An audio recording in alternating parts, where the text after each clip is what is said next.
फिलहाल इस वक्त हमारे साथ देवघर से हमारे सहयोगी दीप नारायण जुड़ रहे हैं। जी दीप, क्या कुछ नजारा है घाटों का देवघर में?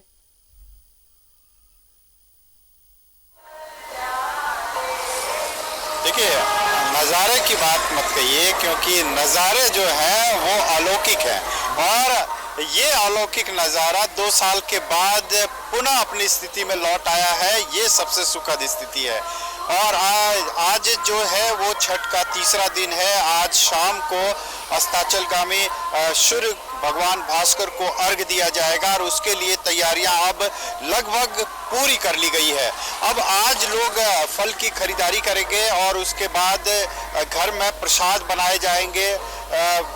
ठेकुआ और तमाम जो सामग्री जो बनाई जाती है पूजा के लिए, और उसके बाद तकरीबन 5 बजे के लगभग ये लोग घाट पर पहुंच चुके रहेंगे और उसके बाद अस्ताचलगामी को भगवान भास्कर को यहाँ पर अर्घ दिया जाएगा।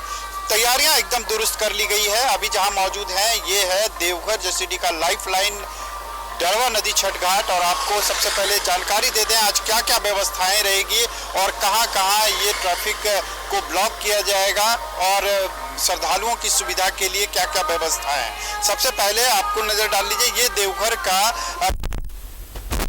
बिहार और झारखंड को जोड़ती है डड़वा रिवर।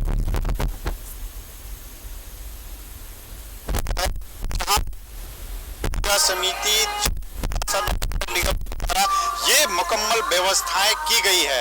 ये देवघर जसीडीह के बीच से गुजरने वाली एकमात्र रिवर है जिसे लाइफलाइन कहा जाता है, और चूंकि ये नदी बिल्कुल विलुप्त सी हो गई थी, यहाँ पर छठ होना कम हो गया था, लेकिन इस बार नई पूजा कमेटी का गठन करके इस बार बेहतर ढंग से इसे सजाया संवारा गया है।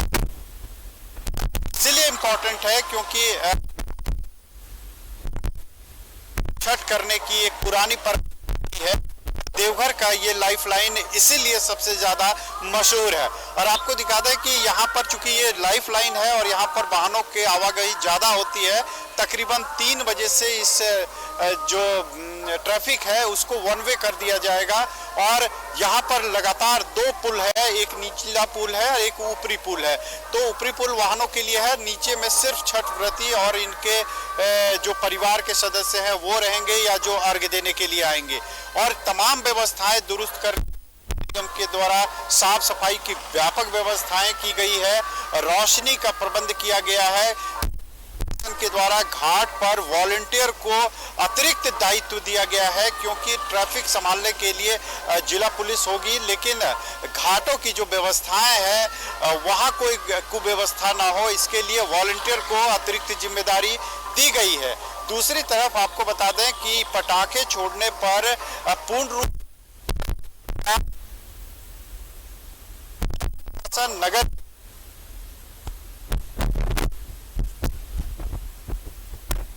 स्थिति नजर आ रही है,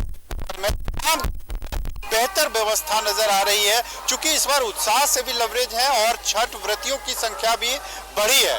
लोग जब छठ घाट पर आते हैं तो उनके साथ सबसे ये स्थिति रहती है कि उन्हें घाट नहीं मिलता है या दूसरे के घाट पर फिर उन्हें करना पड़ता है, जिससे थोड़ा टकराव की स्थिति भी आ जाती है। लेकिन इस बार जब करीने से सभी घाट बनाए गए हैं और सभी में डिजिटल कोडिंग कर दी है, सबके डेट लगा दिए गए हैं और इनकी बुकिंग पहले से ही तय कर दी गई है, सुनिश्चित कर दी गई है, ताकि जब छठ व्रती आए तो अपने निश्चित समय पर आए और अपने निर्धारित जो छठ घाट उन्हें आवंटित किए गए हैं उस छठ घाट पर ही करें। खासकर जो पटाखेबाजी होती है घाट पर, हुड़दंगबाजी होती है, इससे निपटने के लिए जिला पुलिस यहाँ पर तैनात रहेगी। ड्रोन कैमरे से बाकायदा इसके निरीक्षण किए जाएंगे। इसके अलावा ट्रैफिक को संभालने के लिए अतिरिक्त पुलिस बलों को भी लगाया गया। और आपको बता दें 3 जगह है जहां पर भी है, खासकर शिवगंगा, नंदन पहाड़ लेक और नवाडी वगैरह जो ऐसे क्षेत्र हैं जहां पर गहरा पानी है, वहां पर एनडीआरएफ की प्रतिनियुक्ति की गई है। तो कुल मिलाकर आप ये कह लें कि छठ की तैयारी अब पूरी हो गई है और इस घाट के माध्यम से हम दिखाना चाह रहे हैं कि ये सिर्फ एक छठ के लिए नहीं तैयार हुआ, आगे के लिए भी एक रास्ता खुल गया है, क्योंकि ये नदी लगभग विलुप्त हो गई थी। ये छठ घाट लग रहा था कि अब ये छठ घाट नहीं रहेगा और अब लोगों को दूसरे जगह जाना पड़ेगा, लेकिन इस बार पुनः प्रशासन और छठ पूजा समितियों के द्वारा इसे पुनर्जीवित कर लिया गया और आज वर्षों पुरानी जो पुरानी रौनक हुआ करती थी कि देवघर के सबसे ज्यादा भीड़ भाड़ वाला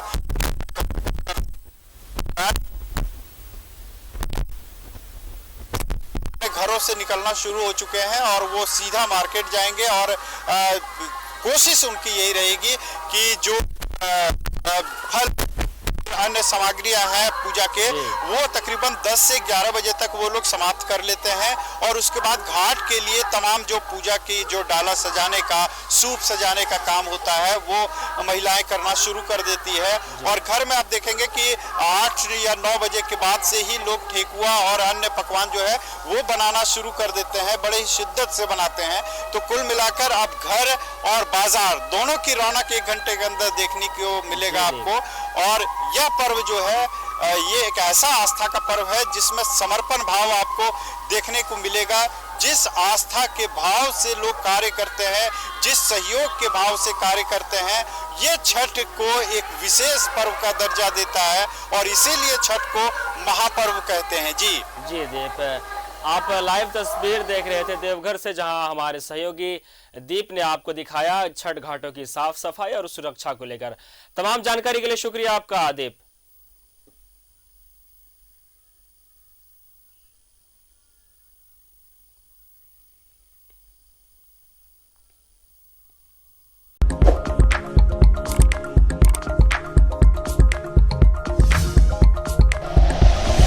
like and share videos, subscribe करें हमारा चैनल और प्रेस करें बेल आइकॉन। न्यूज़ 11 भारत, सच है तो दिखेगा।